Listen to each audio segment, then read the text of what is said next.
함께 말씀 보시겠습니다. 이 저녁 우리에게 주시는 하나님의 말씀 예레미야 17장 5절에서 8절 말씀입니다. 함께 합독하도록 하겠습니다. 여호와께서 이와 같이 말씀하시니라. 무릇 사람을 믿으며 육신으로 그의 힘을 삼고 마음이 여호와에게서 떠난 그 사람은 저주를 받을 것이라.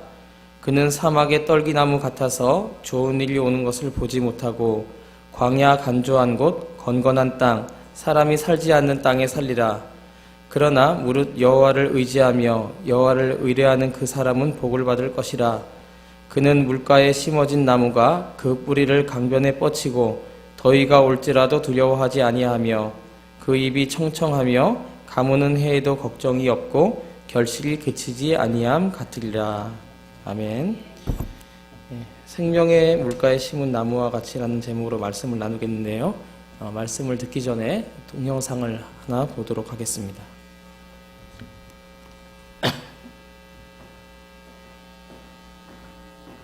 전도했다는 이유로 라오스 공화국에 끌려온 분찬.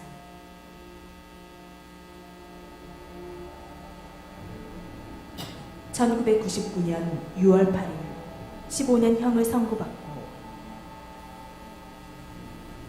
손과 발에 족쇄가 채워진 채로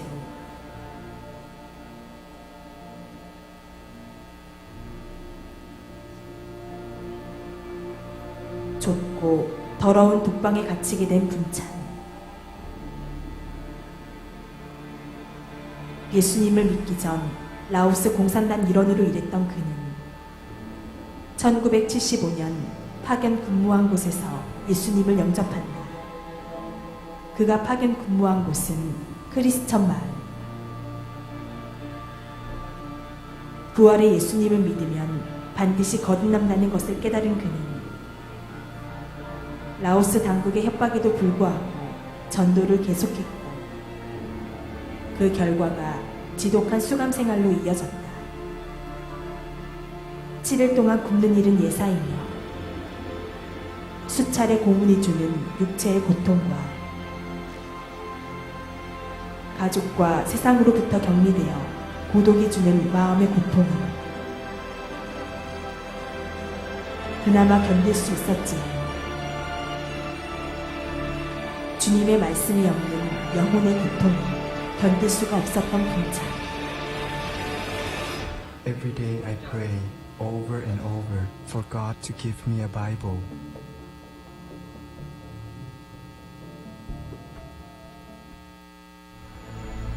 (2002년) 공안들에게 신뢰를 얻어 외부 노역에 동원된 분찬. 그는 주님께서 응답하신 때임을 직감하고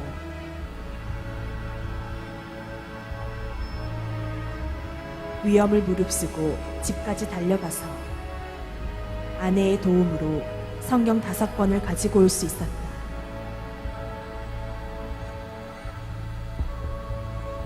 아내를 위험에 빠뜨리는 탈옥을 생각할 필요가 없었다.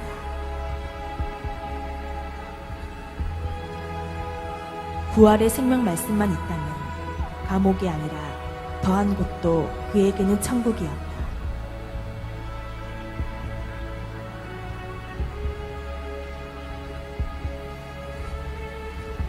그러나 성경을 몰래 가지고 온 그날의 기쁨은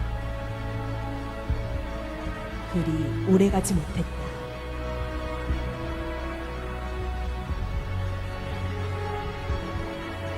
공안들에게 여러 차례 성경을 압수당했고 여러 차례 고문을 당해야 한다. 그럼에도 불구하고 그가 다시 성경을 찾는 이유는 사망에서 생명으로, 절망에서 소망으로, 무덤에서 부활하신 예수 그리스도의 이야기가 이 모든 것을 이기게 하기 때문이다. 2010년 9월 3일 아내가 기독교 라디오를 통해 그의 사연을 알렸고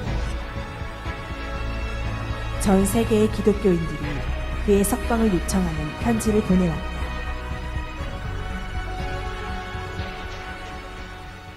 อย่าตะคุกเพราะว่าอันมากคนทั่วโลกเลยรับเนืองโอเลยเอาเพื่อนพระคัมภีร์โอ้น้องอย่าตุ่มเพาะตื้มตะคุก10 ปีโออ่านพึ่มพระคัมภีร์เลยพระเจ้านูนเรียมโอแล้วก็สู้ที่อธิษฐานอ่อนวอนเพื่อโอ้แล้วก็มู่คู่ที่น้องอย่าตะคุกแล้วก็ขอบคุณพระเจ้าขอบคุณพี่น้องทั่วโลก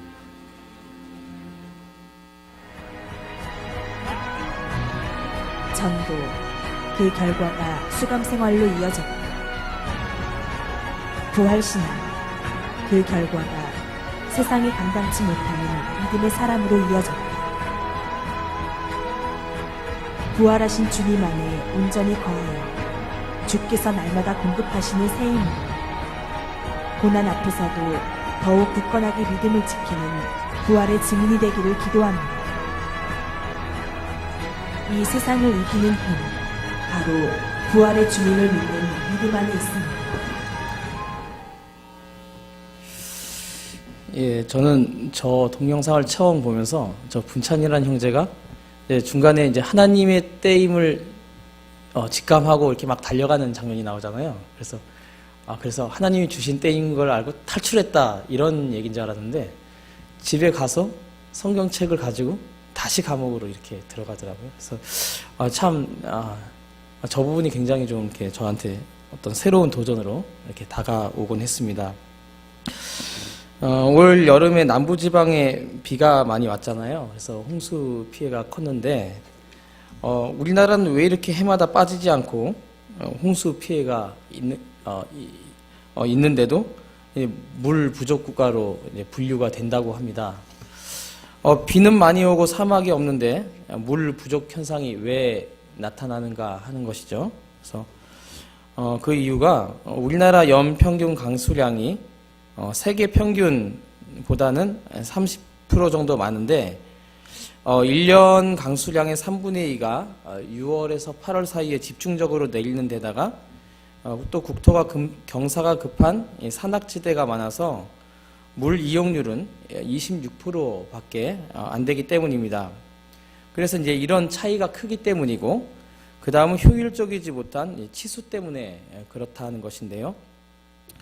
이제 하상계수라는 그런 용어가 있습니다. 그래서 하상계수라는 것은 강물이 가장 많을 때와 또 가장 적을 때의 비율인데 외국의 강은 하상계수가 10대 1이나 많아야지 30대 1 이 정도 되는데 이제 그래서 뭐 양자강 같은 경우는 22대 1, 나일강은 30대 1, 템즈강은 8대 1 이 정도 되는데 우리나라 하상계수는 한강이 393대 1, 낙동강이 372대 1, 섬진강이 734, 예성강이 1320이나 되어서 홍수 때는 물이 너무 많고 또 가물 때는 말라버리는 이런 현상이 지속된다는 것이죠.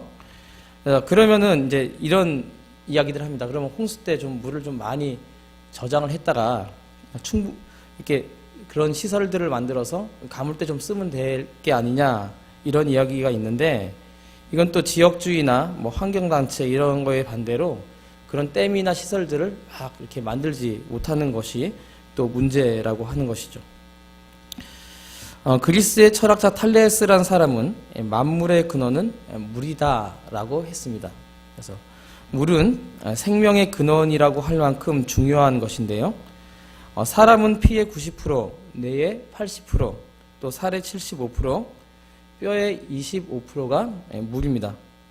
그리고 사람은 거의 물로 된 어머니의 태 속에서 10개월의 시간을 지내다가 세상에 태어나서 이제 약 6,500갤론의 물을 마시다가 죽기 때문에 물에서 태어나서 물 덕분에 살다가 죽는다라고 할 수 있겠습니다. 사람이 음식을 먹지 않고는 약 2달을 견딜 수 있다고 합니다. 하지만 물을 마시지 않고는 며칠밖에 견디지 못한다고 합니다. 어느 땅이든지 3년만 비가 오지 않으면 사막이 된다고 하죠. 그래서 사막이라서 물이 없는 것이 아니라 물이 없어서 사막이 되는 것이다 라고 합니다. 우리 인체의 3분의 1 이상이 화상을 입으면 생명이 위험한데 지구 지표의 3분의 1 가까이가 화상을 입은 듯 사막화되어 가고 있어서 큰 문제가 되고 있습니다. 자, 그러나 이보다 더 큰 문제는 우리 심령의 사막화인 것이죠. 사람들이 하나님의 말씀과 성령의 감화에서 떠남으로 심령이 메말라 사막화되어 죽어가는 것입니다. 오늘 보는 이 분찬 형제의 그런 동영상을 보면은요, 이 형제가 계속 살아갈 수 있었던 것은 어떤 하나님으로부터 성령의 생수인 그 말씀을 지속적으로 공급받고 그의 영혼이 사막화되지 않았기 때문이었습니다. 세상이 이렇게 황폐화된 이유를 오늘 말씀 예레미야 17장 13절에 이렇게 말씀합니다. 생수의 근원이신 여호와를 버립니다. 생수의 근원이신 하나님으로부터 멀어져서 그 심령이 사막화되면 거기에는 생명이 없고 재산도 명예도 지식도 아무런 의미가 없어지는 것이죠. 오늘 말씀은 이렇게 경고합니다. 무릇 사람을 믿으며 육신으로 그의 힘을 삼고 마음이 여호와에게서 떠난 그 사람은 저주를 받을 것이다. 그는 사막의 떨기나무 같아서 좋은 일이 오는 것을 보지 못하고 광야 간조한 곳 건건한 땅 사람이 살지 않는 땅에 살리라 라고 합니다. 하나님으로부터 마음이 떠난 사람은 저주를 받아 그의 심령은 사막처럼 황폐해져서 씨앗을 뿌리고 거름을 주고 온갖 수고와 노력을 다해도 어떤 열매도 맺을 수 없게 된다는 것입니다. 사람은 왜 물된 동산처럼 윤택하지 못하고 사막처럼 메마르게 살아가는 것입니까?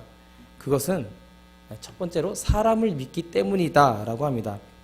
5절에 무릇 사람을 믿으며 라는 말씀대로 우리가 믿어야 할 하나님은 믿지 않고 믿을 수 없는 사람을 믿기 때문에 그 영혼이 사막처럼 메마르게 된다는 것이죠.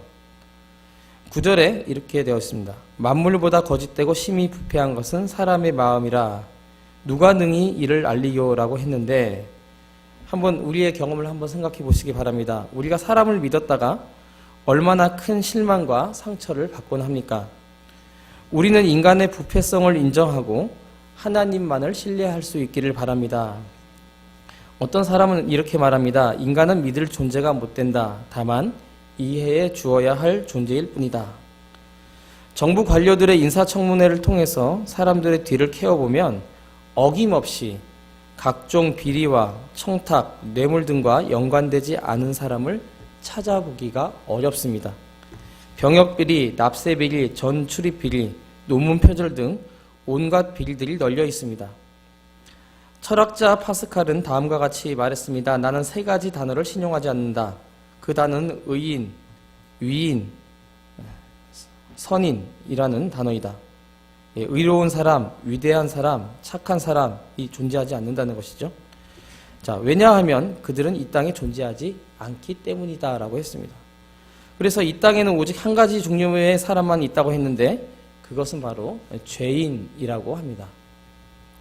로마서 3장 10절에서 12절에 이렇게 말씀합니다. 의인은 없나니 하나도 없으며 깨닫는 자도 없고 하나님을 찾는 자도 없고 다 치우쳐 함께 무익하고 선을 행하는 자도 없나니 하나도 없도다. 믿을 수 없는 인간을 믿음으로 우리는 도리어 마음이 황폐해진다는 것이죠. 오늘 말씀 5절에 육신으로 그의 힘을 삼고라고 했는데 당시 이스라엘 백성들은 전능하신 하나님을 의지하지 않고 애굽을 비롯한 주변 열강들을 믿고 그들의 도움을 구했습니다. 이런 백성들의 불신앙에 대해서 예레미야 선지자는 그 죄악을 이렇게 지적합니다. 예레미야 2장 13절에 이렇게 되어 있습니다. 내 백성이 두 가지 악을 행하였나니 곧 그들이 생수의 근원이 되는 나를 버린 것과 스스로 웅덩이를 판 것인데 그것은 그 물을 가두지 못할 터진 웅덩이들이니라. 하나님의 도움을 구하지 않으면서 도울 수 없는 인간을 의지하고 또한 자신의 힘으로 해결할 수 없으면서 자기가 해결하겠다고 덤벼든다는 것이죠. 이런 이스라엘의 죄악을 스스로 웅덩이를 판 것인데 그것은 그 물을 가두지 못할 터진 웅덩이들이다라고 지적하고 있습니다. 우리가 믿지 말아야 할 것을 믿었다가 낭패보는 일들이 얼마나 많이 있습니까? 많은 사람들이 돈을 의지하고 명예와 권세를 의지합니다. 바로 며칠 전에 권좌에 앉았다고 축하하는 소리가 채 가시기도 전에 수치를 당하며 물러나가고 또 감옥에 가는 경우가 일상다반사인 세상입니다. 출세하고 승진했다고 좋아할 것은만은 아닙니다. 잠깐 보이다가 없어지는 안개와 같은 인생을 믿는다는 것이 처음부터 잘못된 것이죠. 인간이 사막 같은 생활로 전락한 것은 생명의 근원이신 하나님을 떠났기 때문입니다. 그러나 우리의 삶의 상황이 사막처럼 메마를지라도 여기에 하나님의 은혜의 생수만 부어지면 우리의 삶은 낙원으로 바뀔 수 있는 것이죠. 메마른 사막에도 물을 공급하면 그것은 옥토가 되게 되어 있습니다. 미국 캘리포니아는 황량한 사막으로 식물이 자랄 수 없는 곳이었는데 이곳이 푸른 과수원으로 낙원을 이루고 있다고 합니다. 그 이유는 콜로라도 강을 후보댐으로 막아서 물을 끌어다가 공급하기 때문입니다. 그래서 캘리포니아에서 생산되는 과일은 당도가 높고 병충해도 없어서 소독할 필요도 없다고 합니다. 사막에도 물이 공급되니 옥토가 되어 세계적인 오렌지 농장으로 바꾸어진 것입니다. 인도의 갤거타에는 마음 놓고 마실 수 있는 맑은 물이 없다고 합니다. 지리학자들은 그 이유가 그곳에는 높은 산이 없기 때문이라고 하는데요. 캘거타는 하루 종일 기차를 타고 가야 저 멀리 히말라야 산이 보일 정도로 평지일 뿐인 곳이라고 합니다. 높은 산이 없다는 것은 깊은 골짜기가 없다는 뜻인데 맑은 물은 높은 산과 깊은 골짜기가 있어야 만들어지는 것이죠. 그래서 캘거타의 호수나 강, 시냇물은 모두 흙탕물이라고 합니다. 우리 인생도 마찬가지입니다. 우리 인생에 위기의 높은 산이 없고 또 실패의 깊은 골짜기가 없다면 우리의 마음을 시원하게 하고 우리의 영혼을 기쁘게 하는 맑은 물이 없는 것입니다. 그래서 사람이 고난 속에서도 하나님의 말씀을 공급받으면 그는 물가에 심긴 나무가 알차게 결실하는 것처럼 하나님의 복을 항상 받게 되고 그래서 무성하게 되고 인생의 좋은 결실을 맺게 된다고 오늘 본문은 이렇게 선포합니다. 오늘 17장 7절 8절에 그러나 무릇 여호와를 의지하며 여호와를 의뢰하는 그 사람은 복을 받을 것이라. 그는 물가에 심어진 나무가 그 뿌리를 강변에 뻗치고 더위가 올지라도 두려워하지 아니하며 그 입이 청정하며 가뭄 해에도 걱정이 없고 결실이 그치지 아니함 같으리라 라고 하죠. 그러면 시냇가에 심기운 나무가 받는 복이 무엇입니까? 첫째는 두려워하지 않는 삶을 살아갑니다. 본문에 더위가 올지라도 두려워하지 아니한다라고 했습니다. 어떤 사람이 두려움을 갖는 것입니까? 더 이상 의지할 것이 없다고 느끼는 사람이 두렵게 되는 것입니다. 아무리 절망적인 역경이 닥쳐온다 할지라도 주님을 전적으로 의지하는 사람은 두려워하지 않고 오히려 주님이 주시는 용기와 힘을 가지고 놀라운 기적을 일으키게 되어 있습니다. 예레미야 선지자는 고난이 많은 사람이었지만 그가 하나님을 의지했을 때 큰 소망이 넘쳐서 그는 물가에 심어진 나무가 그 뿌리를 강변에 뻗치고 더위가 올지라도 두려워하지 아니하며 그 잎이 청청하며라고 말합니다. 그 잎이 청청하다라는 말은 항상 소망이 넘치는 삶을 살게 된다는 뜻입니다. 아무리 고난과 시련이 있다 할지라도 청청한 나무와 같이 소망을 가지고 살아가는 것이 주님을 의지하는 그리스도인의 삶인 것이죠. 우리 모두 이런 삶을 살아갈 수 있기를 간절히 바랍니다. 둘째, 근심과 염려가 없는 삶을 살아갑니다. 본문 말씀은 가무는 해에도 걱정이 없다고 약속합니다. 예레미야 선지자는 고통을 많이 당한 눈물의 선지자였지만 하나님을 의지하는 사람은 복을 받으리라고 했습니다. 그는 많은 환난과 핍박과 고통 속에서도 하나님을 의뢰하면서 살았기에 기쁨도 누렸습니다. 셋째는 결실이 그치지 않는다는 것입니다. 17장 8절 뒷부분에 결실이 그치지 아니함 같으리라고 합니다. 하나님을 의지하며 말씀의 믿음의 뿌리를 내린 사람은 어떤 악조건에서도 주님으로부터 은혜의 생수를 공급받아 그 신앙이 성숙해지고 그 삶에 복된 열매가 맺히는 것이죠. 그래서 이 열매로 주님께 영광을 돌리고 사람들을 유익하게 하는 삶을 살아가게 되는 것입니다. 우리들이 지금 피곤하고 생활이 메마른 이유가 무엇입니까? 예수님을 바로 믿고 하나님과의 관계가 바로 되면 언제 어떤 환경에서도 걱정할 것이 없게 되는 것이죠. 인간의 영적 기갈은 살아계신 하나님을 만나기 전엔 해결할 수 없기 때문에 성 어거스틴은 이렇게 말합니다. 내 영혼이 주 안에서 안식을 얻을 때까지 평안이 없었나이다 라고 고백했습니다. 예수님은 요한복음 4장 14절에서 이렇게 말씀합니다. 내가 주는 물을 마시는 자는 영원히 목마르지 아니하리니 내가 주는 물은 그 속에서 영생하도록 솟아나는 샘물이 되리라고 말씀했습니다.